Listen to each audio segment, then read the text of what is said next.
So many players care about the meta in Helldivers 2, except for that one player. And today, I'm making a video for that one kind of player who uses goofy stratagems, but can now lock in and carry the rest of the team using off-meta tactics. We're going to be talking about the most underrated stratagems, armor, weapons, and overall strategies to use even on Helldive difficulty.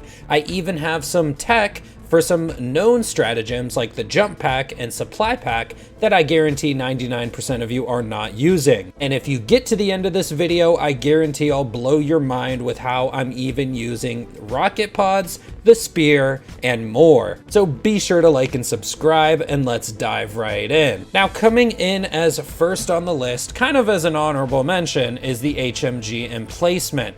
So many people recommended this to me, but I'm including it first because while this stratagem is actually a bit underrated, it doesn't get any of the turret upgrades, and I think it is definitely suffering because of it. I mean, look at this slow turn speed when there's a turn speed upgrade to the rest of the turrets that you don't have to be sitting on as a literal immobile target. Arrowhead, please add this stratagem to the list of turret upgrades. I don't even understand how it's not on there. Now, the HMG Emplacement requires some master strategy to place it in the right spots, but this emplacement does have some power behind it. It's got medium armor penetration, can even melt Hulk faceplates, and I even got this pretty sick clip taking down multiple gunships and protecting my teammates while they went and activated some hell bombs under those pesky fabricators. Now, I do think overall this stratagem's probably a bit better against bugs because they aren't firing an infinite barrage of rockets at you, but it can't do too much when it comes to Bile Titans or Chargers, so make sure you got your Quasar cannons,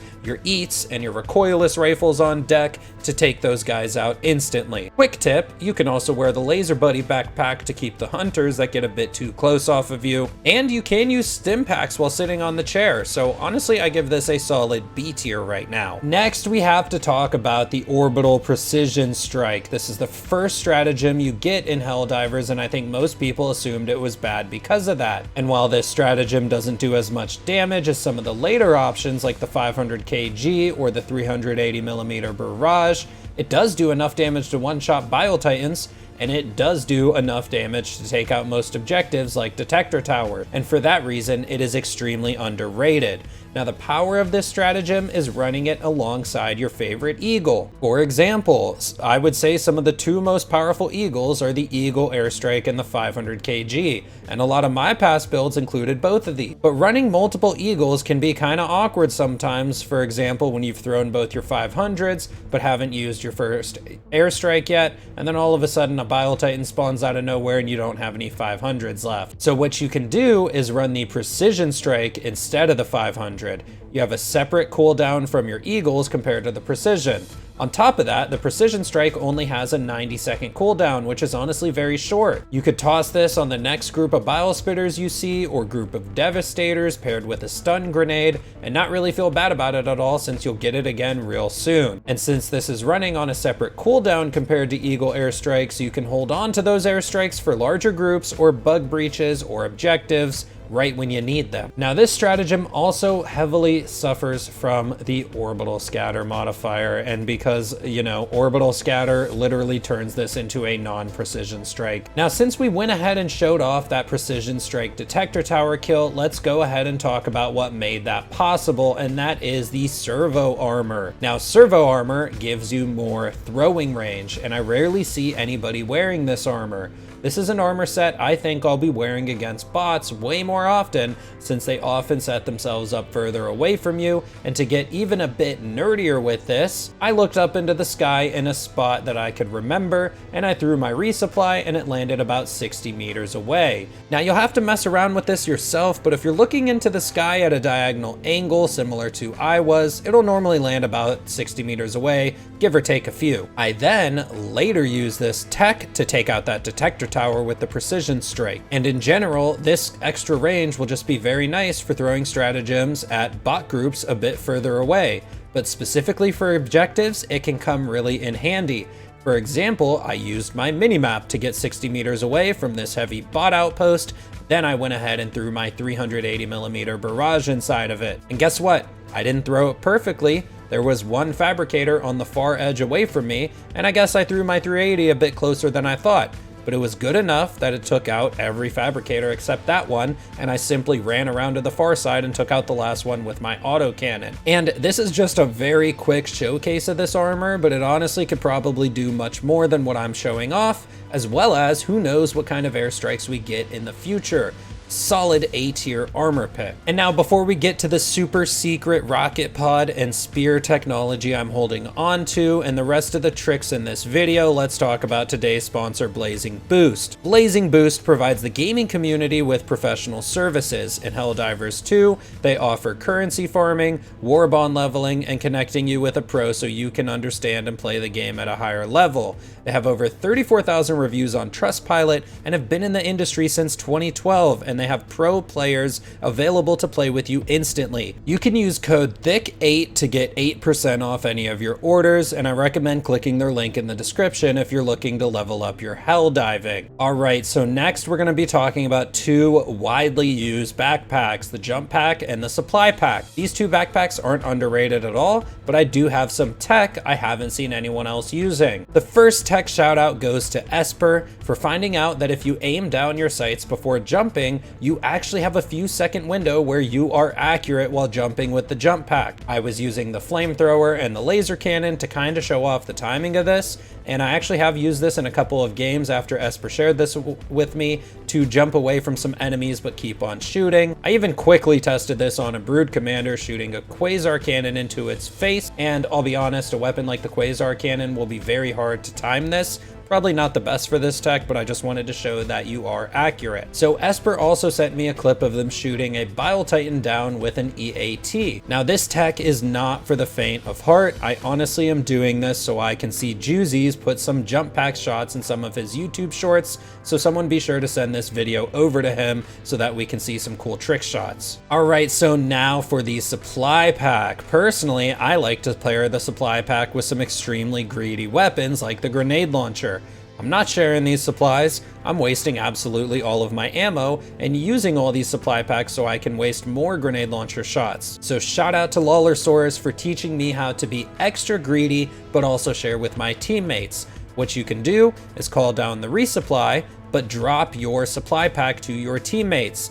Hand it off to each one of them one at a time, and each one of them picks up a supply from the resupply, by the way. Make sure they don't take it from the supply pack, because when you pick up a resupply from the pod, it gives you the ammo, but then it also fills the supply pack, basically double dipping on the resupply. So again, pass this to each of your teammates to not only share that resupply, but also fill up your supply pack, and then you can put it back on after everyone's got their ammo, and you have a full resupply pack for you to go spam more grenade launcher shots. Now we move on to the Orbital Airburst strike, and this was an Airburst that I was sleeping on until I was finally convinced to use it on every bug breach that spawns ever. It shoots down 3 bursts of medium armor penetrating shots with a short delay in between each wave, and this is perfect for bug breaches.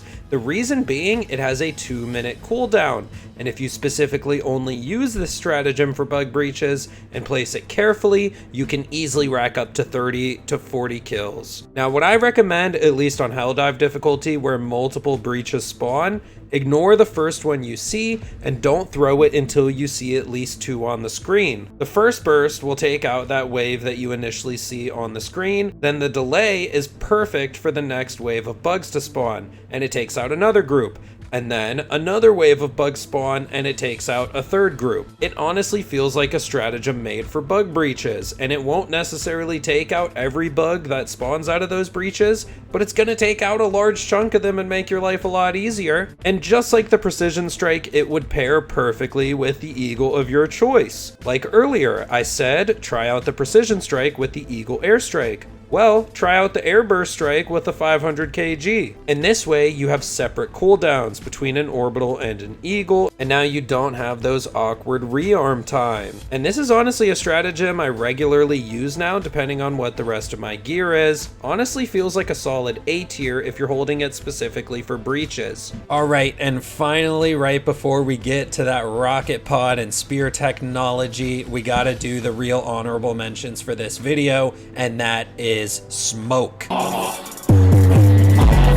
No, not that kind of smoke. I'm talking about the eagle smoke, the orbital smoke, and yeah, someone start bringing smoke on your missions, probably just one guy, because I think smoke is highly underrated. Now, instead of me going over smoke, because I don't use it that much, I'm giving this honorable mention away because I'm going to be shouting out Eravin, who has been using smoke since the game came out. And he recently posted a video of how to completely cheese the geological survey missions, one of the hardest long format missions in the game, literally by using smoke to hide from enemies and just mashing the buttons. So go down to the description and check him out if you want to use some stealth tactics to do these missions a lot easier. Alright, finally for the rocket pod and the spear tech you've all been waiting for, how I am using the two most trash-talked stratagems for their bad targeting to kill Bile Titan. And we're also going to be using the orbital rail cannon strike. So all three of these stratagems can sometimes not one-shot the Bile Titan,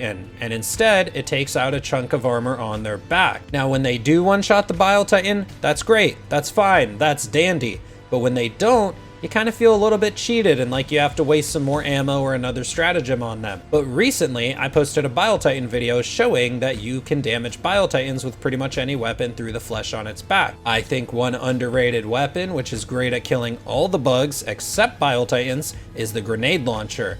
You can use the grenade launcher to wipe all kinds of mobs, but it is secretly one of the best stratagems to use on Bile Titans if its back armor is gone. Now, another support weapon people use for mobbing, but not on Bile Titans, is the flamethrower. However, you can actually kill Bile Titans with the flamethrower if that chunk on its back is missing. Now, I'll admit the flamethrower is not the best for this, since you have to do this from really close and you can easily get stepped on, but it is possible and worth mentioning. And since we used rocket pods in the first two clips, now let's use an orbital rail cannon strike. When this cracks the Bile Titan's back armor, it also deals a large chunk of damage to the Titan's main health, to the point where a plasma punisher can kill a Bile Titan in only 4 shots. Now, keep in mind, any primary weapon can damage Bile Titans like this, but explosive primary weapons will be the best for this. So I'm showing this with the Plasma Punisher, but the Crossbow, the Scorcher, Eruptor are all amazing options for this. If you're not running any of these, you can spam your primary, but it will be a lot slower without the explosive trait. And finally, for you spear lovers, when your spear doesn't one-shot the Bile Titan and instead just cracks the back armor, do not waste another ammo on it. Tell your teammates with a different support weapon to target it. I got my friend Lab to shoot a spear at a Bile Titan, and you can see what I actually did was go to the opposite side of where the armor was broken to make the Bile Titan to start turning towards me. But since Bile Titans are so slow, I quickly ran to the other side, baited his melee attack, and basically juked him to get that open side to face me and easily kill him from there with an autocannon. And I really have to stress this can easily be done with any weapons, and explosives are the best. And just to prove it, I even have a final clip of the laser cannon taking it out, but like I said, it's probably a worse option for this. But you can see I managed to find a spot where I could actually shoot his armor from the front. This spot's very easy to abuse and take out Bile Titans with some unexpected options, but it actually makes the spear in team play slightly better than it is already, which, you know, it's not that great because the targeting. So I hope you guys found this video helpful. I guarantee you learned something from this, and if you watch this far, leave a comment down below which of these tactics you're gonna try in your next game. And if you enjoyed this video, please drop a like on it and subscribe to the channel. I'll see you guys in the next one. I'm out.